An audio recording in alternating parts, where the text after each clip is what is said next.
We're now going to give you the 4 points that were signed before this press conference in about an hour. Here they are. Point number one, the United States and the DPRK commit to establish new relations in accordance with the desire of the peoples of the two countries for peace and prosperity. That is point number one.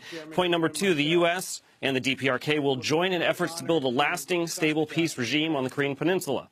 Point number three, reaffirming on April 27th the Panmunjom Declaration, the DPRK, and this is the key point, commits to work towards the complete denuclearization of the Korean Peninsula.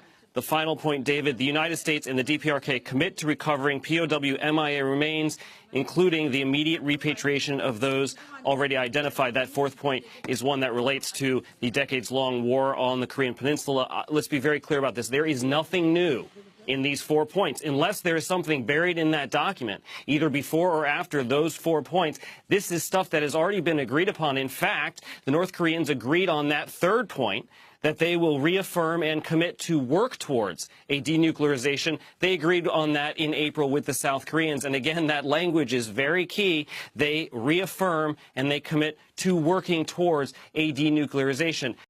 It is worrisome, very worrisome, that this joint statement is so imprecise.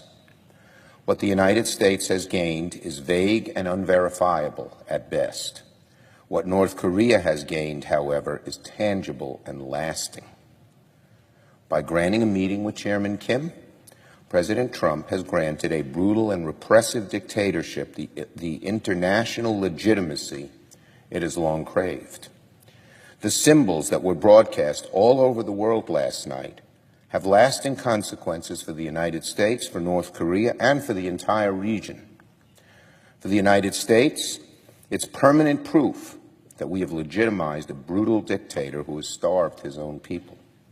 For North Koreans to have their flags astride those of the United States, it's a clear symbol that they're to be respected and that they belong among the community of nations and that their sins at home and abroad are beginning to be forgiven.